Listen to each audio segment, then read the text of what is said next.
নমস্কার, ঋতব্রতের সাথে কিছুক্ষণ এই চ্যানেলের আরেকটি নতুন পর্বে সবাইকে স্বাগত জানাই।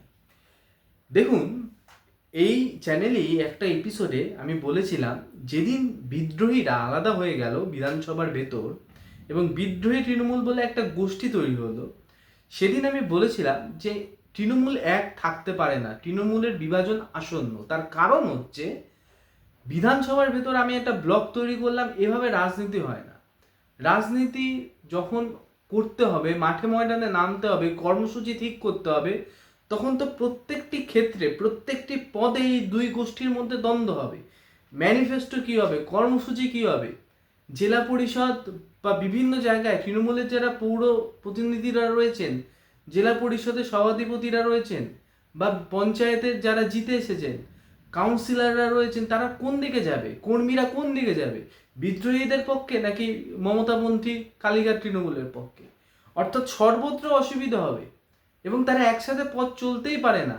সে ঋতব্রত ব্যানার্জি প্রথম দিকে বলেছিল যে মমতা ব্যানার্জি তাদের নেত্রী, পরবর্তীকালে তার ভার্সন চেঞ্জ হয়েছে, তিনি বলেছেন যে মমতা ব্যানার্জি চাইলে আমাদের চিফ অ্যাডভাইসার হতে পারেন। কিন্তু প্রথম দিকে তো এই ভাষ্যটা ছিল না। প্রথম দিকে তিনি বলেছিলেন, যখন তিনি জল মাপছিলেন, তিনি বলেছিলেন যে মমতা ব্যানার্জি আমাদের নেত্রী, আমাদের ক্ষোভ অভিষেক ব্যানার্জির বিপক্ষে। সে যাই হোক, সে যে কারণেই তারা বিদ্রোহী গোষ্ঠীতে যান সেটা নিয়ে আলাপ আলোচনা অনেক হয়েছে, সেটা আজকের বিষয় না। কিন্তু যেটা আমরা দেখছি যে তারা কিন্তু এখন অলমোস্ট বিভাজনের দ্বার প্রান্তে দাঁড়িয়ে, কারণ এই দুটো গোষ্ঠী নিজের নিজের মতো করে চিঠি দিয়েছে নির্বাচন কমিশনকে। নির্বাচন কমিশন এখনো সিদ্ধান্ত নেয়নি।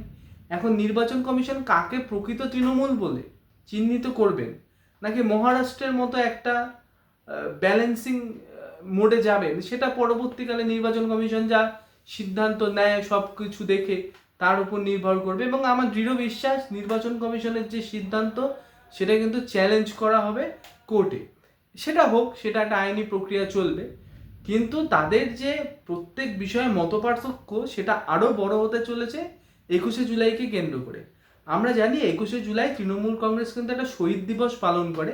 1993 সালের 21শে জুলাই তৎকালীন কংগ্রেস যুবনেত্রী, তখন মমতা ব্যানার্জি কংগ্রেসে ছিলেন, তিনি একটা মিছিলের নেতৃত্ব দেন এবং সেখানে পুলিশের গুলিতে 13 জন মারা যায়। একটু ভায়োলেন্সের দিকে টার্ন নেয় গোটা ঘটনাটা।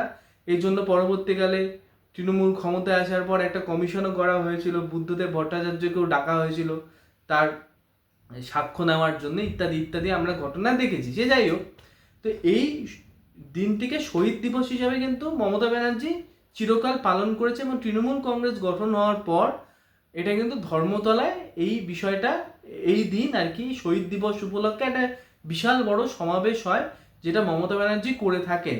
তো পরবর্তীকালে শহীদ দিবসটা, শহীদদের যে সম্মান জানানোর বিষয়টা, সেটা গুরুত্বটা অনেকটা কমে গেছে, গুরুত্ব অনেক বেড়েছে রাজনীতির।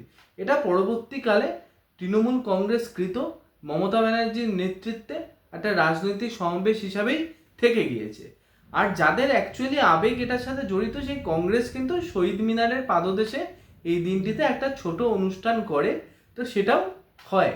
কিন্তু সব থেকে বেশি যে মিডিয়া কভারেজই বলুন বা সব থেকে বেশি প্রভাব বিস্তার করাই বলুন, সেটা কিন্তু মমতা ব্যানার্জি সমাবেশটাই করে থাকে, চিরকাল সেটাই দেখছি ছোটবেলা থেকে আর কি।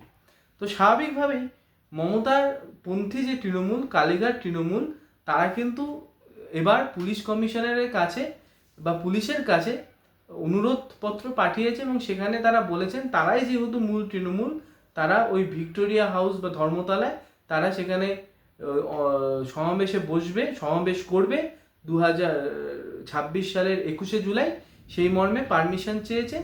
এবং যেহেতু এটা মমতা ব্যানার্জি চিরকাল করে এসেছেন, মমতা ব্যানার্জির নিজের রাজনৈতিক উত্থানের সাথেই বলুন বা রাজনৈতিক আবেগের সাথেই বলুন, এই বিষয়টি খুব জড়িত, সেই জন্য তাকে এই অনুষ্ঠানটি করবার জন্য প্রয়োজনীয় পারমিশন দেওয়া হোক। আর অন্যদিকে বিদ্রোহী তৃণমূল বা ঋতব্রত তৃণমূল, তারাও তো চুপ করে বসার পাত্র নয়। তারা বলেছে এটা তৃণমূল কংগ্রেসেরও আবেগ, এটার সাথে তৃণমূল কংগ্রেসেরও একটা ইমোশন রয়েছে। সেই জন্য তারাও চিঠি দিয়েছে পুলিশ কমিশনারকে যে আমরাই মূল তৃণমূল, ওই তৃণমূল আসল তৃণমূল না, আমরাই মূল তৃণমূল, সেই জন্য আমাদেরকেও পারমিশন দেওয়া হোক সেদিনকে ওই একই জায়গায় অনুষ্ঠান করবার। এখন নির্বাচন কমিশন কার কথা শুনবে? এখন পুলিশ কমিশনার কার কথা শুনবেন, পুলিশ কার কথা শুনবেন? নির্বাচন কমিশন তো এখনো কোনো সিদ্ধান্ত নিতে পারেননি কে আসল কে নকল। তো সেদিক থেকে পুলিশ কার কথা শুনবে? একটা অপশন পুলিশের কাছে আছে যে 2018 সালে একটা কোর্ট অর্ডার বেরিয়েছিল, সেই কোর্ট অর্ডারে স্পষ্ট ভাষায় লেখা ছিল যে এই ধর্মতলায় ওই জায়গায় এরকম কোনো জমায়েত করতে দেওয়া যাবে না। তো সেটা দেখিয়ে পুলিশ দুজনকেই হয়তো পারমিশন দেবেন না, এটাই সব থেকে ভায়াবল অপশন আমার মনে হচ্ছে। পুলিশ হয়তো সেদিকেই যাবে। সেক্ষেত্রে দুটো দলই আলাদা আলাদা করে নিজেদের মতো করে 21শে জুলাই পালন করলো, সেটারই সম্ভাবনা সব থেকে বেশি আমার মনে হচ্ছে। অর্থাৎ যেটা চিরকাল মমতা ব্যানার্জির অনুরাগীরা দেখতে অভ্যস্ত, 21শে জুলাই একটা একদম বিশাল বড় স্কেলে সমাবেশ হচ্ছে, সেটা যে এবার হবে না সেটা মোটামুটি নিশ্চিত। কিন্তু সেদিন একটা শক্তি পরীক্ষা অবশ্যই হবে, কারণ আমার যতখানি মনে হচ্ছে যে এই বিদ্রোহী তৃণমূল এবং মমতাপন্থী কালীঘাট তৃণমূল, তারা দুদলই কিন্তু নিজেদের মতো করে অন্য জায়গায় হয়তো সমাবেশ করবে 21শে জুলাইকে সামনে রেখে, শহীদদের সামনে রেখে। এবং সেখানে যেহেতু এটা একটা পাবলিক অ্যাপিয়ারেন্স, সেহেতু মানুষ আসবেন এবং সেদিন পরিষ্কার হয়ে যাবে মানুষের জমায়েত দেখে যে সাধারণ তৃণমূল কর্মীরা কাকে মান্যতা দিচ্ছে, নির্বাচন কমিশন কাকে মান্যতা দিচ্ছে সেটা পরের ব্যাপার, কিন্তু যেটা ভোট বাক্সে প্রতিফলিত হবে সাধারণ যারা তৃণমূল কর্মী তারা কি মমতাপন্থী তৃণমূলকে বেশি প্রাধান্য দিচ্ছেন নাকি ঋতব্রতপন্থী বা বিদ্রোহী তৃণমূলকে বেশি প্রাধান্য দিচ্ছে। যে যদিও বিদ্রোহী তৃণমূল কিন্তু নিজের একটু করে শক্তি সঞ্চয় করছে নিজেদের মধ্যে, একটু একটু করে, হয় না বিন্দু বিন্দু জমে সিন্ধু হয়, সেরকম টাইপের।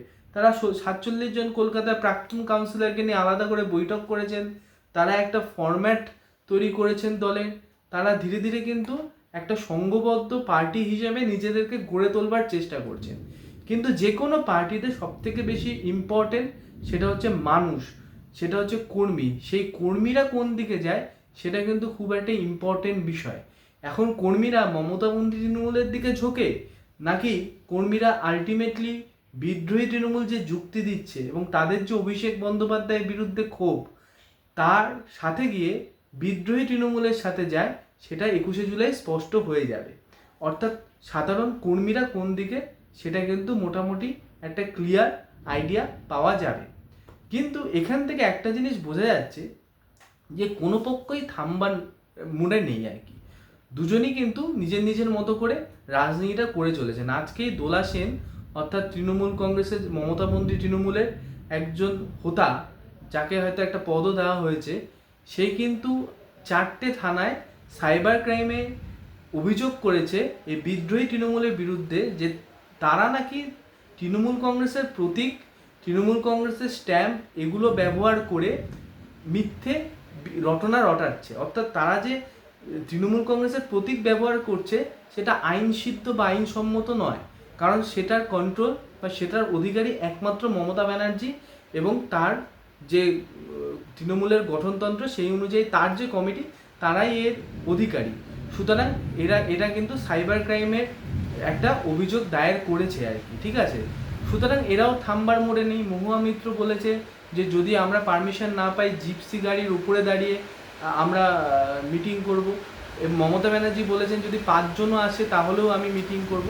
তো সব মিলে পরিস্থিতি কিন্তু যথেষ্ট ঘোরেল। আলটিমেটলি বিষয়টা কোন দিকে যায় সেই দিকে নজর থাকবে।